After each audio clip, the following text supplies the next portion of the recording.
دنیا میں مختلف ماڈلز تکافل سے ریلیٹڈ چل رہے ہیں. ہمارے یہاں پاکستان، بنگلہ دیش اور ایس پر رپورٹ یا ہمارے معلومات کی حد تک ساؤتھ افریقہ، ان کنٹریز میں جو تکافل کا ماڈل کرنٹ ماڈل ہے اس میں 3 ایلیمنٹ ہے، 3 اجزاء ہے. وکالہ ہے، مضاربہ ہے اور وقف ہے. یعنی یہ کمبینیشن ہے 3 اجزاء کا، 3 پارٹس ہے. وکالہ بھی ہے، مضاربہ بھی ہے اور وقف بھی ہے.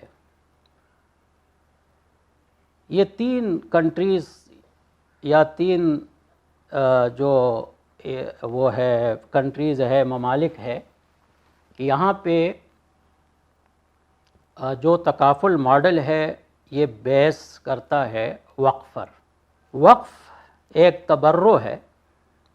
تبرع کے معنی ہیں کہ ایک بینیفٹس آپ گین کریں، ایک فائدہ آپ حاصل کریں، چاہے سروس کی شکل میں ہو، چاہے کسی کمیونٹی کی شکل میں ہو، اور اس کے اگینسٹ آپ کچھ پے نہ کریں. اس کو تبرع کہتے ہیں، جس کے معنی ہم احسان کے ساتھ بھی کرتے ہیں.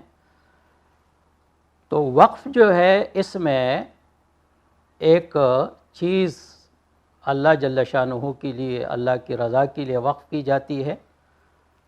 اس سے جو وقف کنندہ ہے، جو وقف کو ایگزیکیوٹ کر رہا ہے، اس سے کوئی بینیفٹس حاصل نہیں کرتا. تو ہمارے یہاں پہ جیسے ہم آگے ماڈل میں بات کریں گے کہ یہ وقف بیس ہے، یہ نظام اصل اس کے اندر وقف ہے، جو بیس ہے، جو بنیاد ہے وہ ہے وقف. پھر اس کے ساتھ ساتھ وکالہ بھی ہے یہ، اور مضاربہ بھی ہے. اور اگر ہم شارٹ فارم میں کہیں کہ تکافل کمپنی کس طرح ایگزسٹ کرتی ہے یا کس طرح اسٹیبلش ہوتی ہے، تو ہم یہ کہہ سکتے ہیں کہ شروع میں چند لوگ مل کے کچھ اماؤنٹ وقف کرتے ہیں. جب کچھ مثلا 5 لاکھ روپے وقف کر دیے تو ایک وقف پول کریٹ ہو گیا، ایک وقف پول وجود میں آ گیا. اس کو ہم کہیں گے وقف پول. یہ جو 5 لاکھ روپے ہے، یہ جو وقف کنندگان ہے، جیسے بعد میں ہم شیئر ہولڈرز بھی کہتے ہیں، مالکان بھی کہتے ہیں، یہ ان کے آنرشپ سے یہ رقم نکل گئی، یہ اماؤنٹ وقف ہو گئی. اب وقف کا حکم شرعاً یہ ہے کہ وہ وقف کا پیسہ ہو، وقف کی کوئی چیز ہو، کنزیوم نہیں ہو سکتی، وہ چیز رہے گی، وہ کنزیومیبل نہیں ہے. تو ایک وقف پول کریٹ ہو گیا. یہ جو وقف پول ہے اس کی ایک انٹیٹی ہے. اس انٹیٹی کو شریعت بھی مانتی ہے، لا یعنی قانون بھی مانتا ہے تشخص کو. اور یہ انٹیٹی یا تشخص جو ہے یہ مالک بنتا بھی ہے اور دوسروں کو مالک بنا بھی سکتا ہے. جیسے مسجد ہے، مدرسہ ہے، جتنے ویلفیئر ادارے ہیں جو وقف بیس ہے، وہ ایک شخص قانونی ہے، لیگل پرسن ہے. جیسے شخص حقیقی ہوتا ہے، زید ہے، عمر ہے، بکر ہے، وہ دوسرے کو کوئی چیز دے بھی سکتے ہیں، دوسری سے چیز لے بھی سکتا ہے. اس طرح وقف بھی سمجھے ایک شخص ہے کہ جو کسی کو مالک بھی بنا سکتا ہے اور مالک بنتا بھی ہے. چنانچہ جب یہ وقف پول وجود میں آ گیا تو جو واقفین ہے، یعنی جنہوں نے یہ 5 لاکھ روپے وقف کیے ہیں، ان کو ہم واقفین کہیں گے. واقفین، واقف یعنی جو وقف کو ایگزیکیوٹ کر رہے، جو وقف کر رہا ہے. یہ واقف شرط لگاتا ہے، کنڈیشن پٹ کرتا ہے کہ جو اس پول کو کنٹریبیوٹ کر کے کچھ پیسہ چندے کے طور پہ دے کے اس کی ممبرشپ اویل کرے، تو بوقت مصیبت ڈیفائن رولز کے تحت اس کا جو لاس ہے، اس کا جو نقصان ہے، اس کی تلافی کی جائے گی، اس کو کمپنسیٹ کیا جائے گا ان رولز کے مطابق. اب یہ جو پیسہ آ گیا پارٹیسپینٹس کی طرف سے یا ممبرس کی طرف سے یہ اماؤنٹ وقف نہیں ہے، بلکہ یہ اون بائی وقف ہے، وقف اس کا مالک ہو گیا۔ جیسے مسجد ہے، مسجد میں آپ نے چندہ دیا تو مسجد وقف ہے، لیکن جو چندہ لوگ دیتے ہیں جیسے جمعے کے دن چندہ جمع ہوتا ہے تو وہ وقف نہیں ہے، بلکہ وہ مملوک وقف ہے، وقف کی ملکیت ہے، اون بائی وقف ہے۔ اور مملوک وقف کے بارے میں یہ سمجھنا ضروری ہے کہ یہ کنزیومیبل ہے۔ وقف تو کنزیوم نہیں ہو سکتا، لیکن مملوک وقف کنزیوم ہو سکتا ہے۔ چنانچہ یہ جتنی بھی تکافل ارینجمنٹ، تکافل کمپنی، شیئر ہولڈرز وغیرہ جو وکالہ چارج کرتے ہیں اور جو خرچے کرتے ہیں، یہ سب یہ کنٹریبیوشن سے لے کے کرتے ہیں، اس لیے کہ یہ مملوک وقف ہے، یہ کنزیومیبل ہے، یہ خرچ ہو سکتے ہیں۔ پھر اب اس وقف فنڈ کے اندر دو قسم کے اماؤنٹ آ گئی، اس ترتیب کو سمجھنا ضروری ہے۔ ایک تو وقف، ایک جس نے پالیسی اویل کی اور اس نے اس وقف فنڈ کو کنٹریبیوٹ کیا وہ اماؤنٹ۔ اب یہ دونوں اماؤنٹس جو کمپنی کو مینیج کر رہے جو لوگ لے کے اس کو انویسٹ کرتے ہیں، انویسٹمنٹ کے نتیجے میں ظاہر ہے کہ پرافٹ جنریٹ ہوگا، وہ جو پرافٹ ہے وہ پرافٹ بھی اس وقف فنڈ کے اندر آ جاتا ہے اور وہ بھی مملوک وقف بن جاتا ہے۔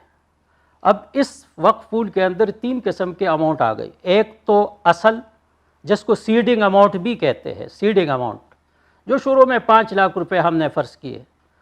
پھر جتنے بھی پالیسی ہولڈر آ گئے اور انہوں نے ممبرشپ اویل کر کے وقف کو چندہ دیا، تبرع دیا، کنٹریبیوٹ کیا، ایک وہ اماؤنٹ۔ ایک دونوں اماؤنٹ جو آگے اس کے سرمایہ کاری کی گئی ایز پر شریعہ رولز اور شریعہ ایڈوائزر یا شریعہ بورڈ کے اپروول کے ساتھ شریعہ کمپلینٹ مولڈ مائی فائنانس کر کے انویسٹ کر کے جو پرافٹ جنریٹ ہوا وہ بھی اس پول کے اندر آ گیا۔ اب اس میں 3 قسم کے اماؤنٹس اس پول کے اندر آ گئی۔ اس پول کو کہتے ہیں پی ٹی ایف، پارٹیسپینٹ تکافل فنڈ۔ یہ رسک فنڈ ہے کہ کسی کو بھی اگر نقصان لاحق ہو جائے، ضرر لاحق ہو جائے، لاس لاحق ہو جائے تو اس فنڈ سے اس رسک کو میٹیگیٹ کیا جاتا ہے، اس رسک کو ایلیمنٹ کیا جاتا ہے اور اس کی تلافی کی جاتی ہے۔ دیکھیں، جرنل اور فیملی، جرنل تکافل کے اندر صرف ایک فنڈ ہے اور وہ ہے پی ٹی ایف، اور فیملی تکافل کے اندر 2 فنڈ ہے۔ پی ٹی ایف کے ساتھ ایک ہے پی آئی ایف، اس کو پی آئی اے بھی کہتے ہیں۔ پی آئی ایف کے معنی ہیں پارٹیسپینٹ انویسٹمنٹ فنڈ اور پی آئی اے کے معنی ہے پارٹیسپینٹ انویسٹمنٹ اکاؤنٹ۔ فیملی تکافل کے اندر جو آپ پیسہ دیتے ہیں، کوئی بھی جو پالیسی ہولڈر پیسہ دیتا ہے، وہ پیسہ، اس پیسے میں سے کچھ پورشن پی آئی اے کے اندر جاتا ہے، کچھ پورشن پی ٹی ایف کے اندر جاتا ہے۔ جو پی ٹی ایف کے اندر چلے گیا وہ مملوک وقف ہو گیا، اس کی ملکیت سے نکل گیا۔ جو پی آئی اے کے اندر جو پورشن گیا، مثلا 100 روپے میں سے 20 روپے پی آئی ایف کے اندر گئے یا پی آئی اے کے اندر گئے، وہ 20 روپے پارٹیسپینٹ کی ملکیت آنرشپ سے نکلے نہیں ہیں، بلکہ وہ اس کی ملکیت میں ہیں۔